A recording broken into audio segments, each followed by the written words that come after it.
വൈക്കേജിയസ് trauma എന്ന് പറഞ്ഞൊരു പദമുണ്ട്. Secondary trauma, അതായത് ഒരാളുടെ ദുരന്തങ്ങളും വേദനകളും കേൾക്കുകയും അനുഭവിക്കുകയും ചെയ്യുന്ന ആൾക്കാർ, നമ്മൾ കാണുന്ന ആൾക്കാർ, അവർക്കുണ്ടാകുന്ന ട്രോമയാണ് സെക്കൻഡറി ട്രോമ എന്ന് പറയുന്നത്. ഇപ്പൊ പോലീസുകാർക്ക്, ഡോക്ടർമാർക്ക്, നഴ്സുമാർക്ക്, ഒരു പരിധിവരെ അധ്യാപകർക്ക് ഒക്കെ ഉണ്ടാവും. നമ്മള് ഈ സഹജീവികളുടെ സങ്കടങ്ങളും നൊമ്പരങ്ങളും ഒക്കെ കണ്ടിരിക്കുന്നത്, കേട്ടിരിക്കുന്നു തുടർച്ചയായിട്ട്, രാവിലെ മുതൽ വൈകുന്നേരം വരെ, അല്ലെങ്കിൽ തുടർച്ചയായ ദിവസങ്ങളോളം ബാക്കി വലിയ സങ്കടങ്ങൾ കേട്ടിരിക്കുന്ന ആൾക്കാർ, വലിയ ദുരിതങ്ങൾ കാണുന്ന ആൾക്കാർക്ക് ഉണ്ടാകാവുന്ന ഒരു സമ്മർദ്ദമാണ് സെക്കൻഡറി ട്രോമ എന്ന് പറയുന്നത്. ഞങ്ങൾ പോലീസുകാർ പലപ്പോഴും ഈ സെക്കൻഡറി ട്രോമ അനുഭവിക്കുന്ന ആൾക്കാരാണ്. ഈ ബെന്യാമിന്റെ ആടുജീവിതം എന്ന് പറഞ്ഞ കഥ നോവലുണ്ട്, കേട്ടിട്ടുണ്ടോ? ആടുജീവിതം സിനിമ കണ്ടിട്ടുണ്ടോ? അതിന്റെ ഒരു ബൈലൈൻ ഉണ്ട്, നമ്മൾ അനുഭവിക്കാത്ത ജീവിതങ്ങളെല്ലാം നമുക്ക് കെട്ടുകഥകളാണ്. എന്താണ്?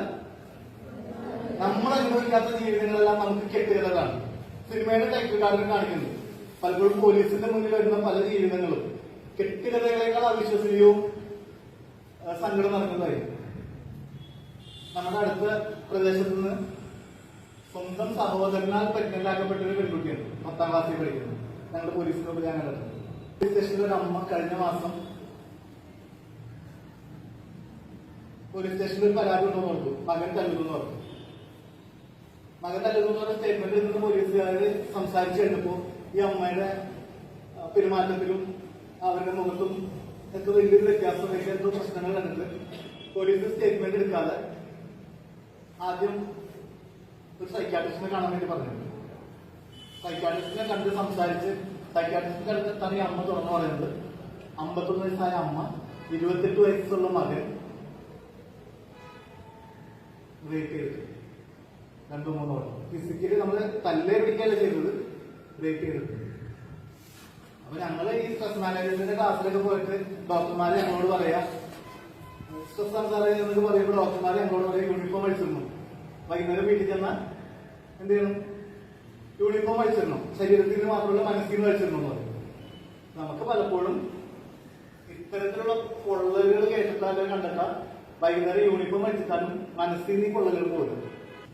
ഡ്രഗ്സിനെ പറ്റി പറയാനില്ല. ഡ്രഗ് അഡിക്ഷൻ എന്ന് പറയുന്നത് തലച്ചോറിനെ ബാധിക്കുന്ന ഒരു അസുഖമെന്ന് പറയും.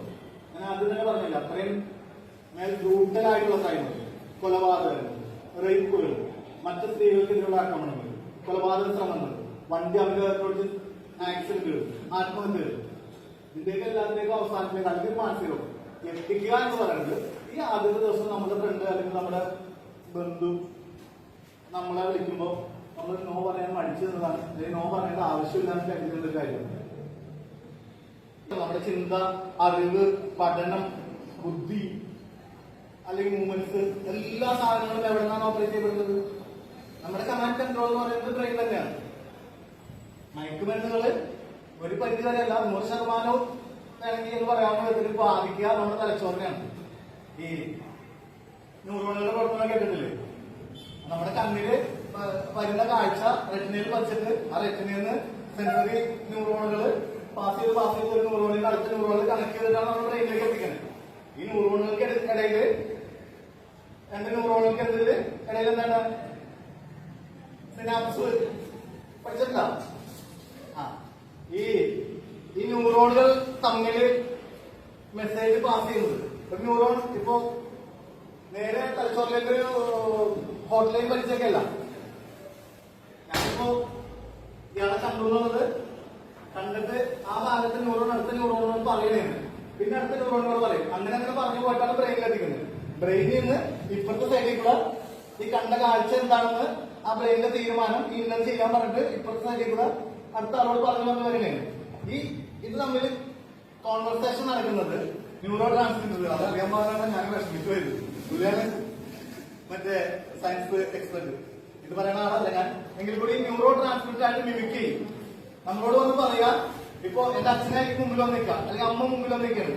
ഈ കാഴ്ച കണ്ടിട്ട് അച്ഛനാണ് എന്നായിരിക്കില്ല വന്ന് പറയാ. ഈ ന്യൂറോ ട്രാൻസ്മിറ്റർ, ചില ന്യൂറോ ട്രാൻസ്മിറ്ററുകൾ, ചില ഡ്രഗ്സ്, MDMA പോലുള്ള ഡ്രഗ്സ് ബ്ലോക്ക് ചെയ്യും, കൊക്കൈൻ പോലുള്ള ഡ്രഗ്സ് മിമിക് ചെയ്യും.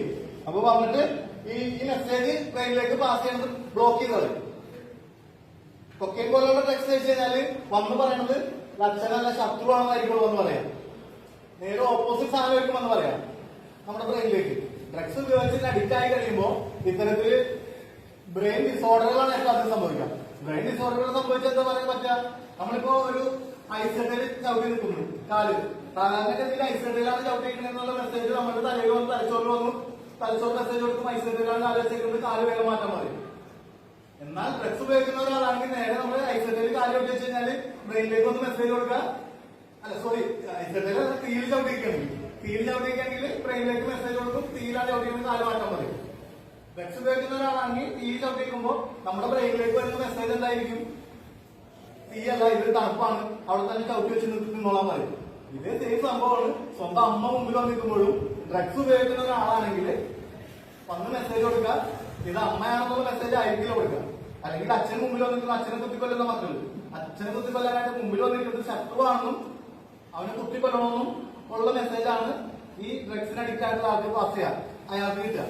സ്വാഭാവികമായിട്ട് നമ്മൾ പ്രതീക്ഷിക്കുന്ന അയാൾക്ക് അങ്ങനെ പെരുമാറുന്നത് അങ്ങനെ പെരുമാറും. അത് മാത്രം അവർക്ക് ഞാൻ പറഞ്ഞില്ലേ, ഇതിന്റെ റിസൾട്ട് ആയിട്ട് നമ്മൾ ഒരിക്കൽ പോലും ഡ്രഗ്സ് ഉപയോഗിച്ചു. ഡ്രഗ്സ് ഉപയോഗിക്കുന്നതിൽ കൂടുതൽ ആൾക്കാർ, കുറെ അപൂർവ ആൾക്കാർ രക്ഷപ്പെട്ടപ്പോൾ തിരിച്ചു പോരുന്നവരുണ്ട്. അതിന്റെ കോൺസിക്വൻസ് ഒക്കെ നിൽക്കുമ്പോൾ തന്നെ കുറച്ച് പേര് തിരിച്ചു പോയി. കൂടുതൽ ആൾക്കാരും ഒരു ക്രൈമിലേക്ക് അല്ലെങ്കിൽ ഒരു ആത്മഹത്യയിലേക്ക് അല്ലെങ്കിൽ ഒരു ആക്സിഡന്റിലേക്ക് അല്ലെങ്കിൽ ഒരു മാനസിക രോഗത്തിലേക്ക് പോകുന്നു. ഇത് പോകാനുള്ള കാരണം അവൻ അറിഞ്ഞുകൊണ്ട് പോകുന്നതല്ല, ഈ ബ്രെയിൻ ഡിസോർഡർ വഴി നമ്മളിലേക്ക് കിട്ടുന്ന മെസ്സേജ് അതാണ്. അച്ഛനാണ് മുമ്പിലേക്കൊന്ന് തിരിച്ചറിയാതാണ് ചെയ്യുന്നത്, അമ്മയാണ് മുമ്പിലേക്കൊന്ന് തിരിച്ചറിയാതാണ് ചെയ്യുന്നത്. നമ്മൾ എന്ത് കൗൺസിലിംഗ് കൊടുത്തിട്ട് ഈ അമ്മയെയും ഈ സഹോദരിയായിട്ട് അല്ലെങ്കിൽ അവനെന്ത് ശിക്ഷ കൊടുത്തിട്ട് ഇവരെ ജീവിതത്തിലേക്ക് മടക്കിക്കൊണ്ടുവരും, അല്ലെങ്കിൽ ഏത് മോട്ടിവേഷൻ കൊടുത്തിട്ട് സ്വന്തം മകനാൽ ബലാത്സംഗം ചെയ്യപ്പെട്ട ഒരു അമ്മയെ തിരിച്ചുകൊണ്ടുവരാൻ പറ്റും? സ്വന്തം സഹോദരന് പ്രഗ്നന്റ് ആയിട്ടുള്ള ഒരു പെൺകുട്ടിയെ ഏത് കൗൺസിലിംഗ് കൊടുത്തിട്ട് തിരിച്ചുകൊണ്ടുവരാൻ പറ്റും? ഒരു കാരണവശാലും തിരിച്ചുകൊണ്ടുവരാമെന്നത് എളുപ്പമായിരിക്കില്ല. നമ്മളുടെ കൂട്ടത്തില്, നമ്മുടെ കുടുംബത്തില്, നമ്മുടെ ക്ലാസ്സിൽ, നമ്മുടെ സ്കൂളില് ഇത്തരം ഒരു സംഭവം ഉണ്ടാവാതിരിക്കാനായിട്ട് നമ്മൾ നോ പറയേണ്ടത് എവിടെയാണ്? ഈ ഗേറ്റ് വേ ടു ഡ്രഗ്സ് എന്ന് പറയുന്ന ആദ്യത്തെ സിഗരറ്റ് വലിക്കാൻ നമ്മളൊരു ഫ്രണ്ട് വിളിക്കുന്ന സമയത്താണ് നോ പറയുന്നത്.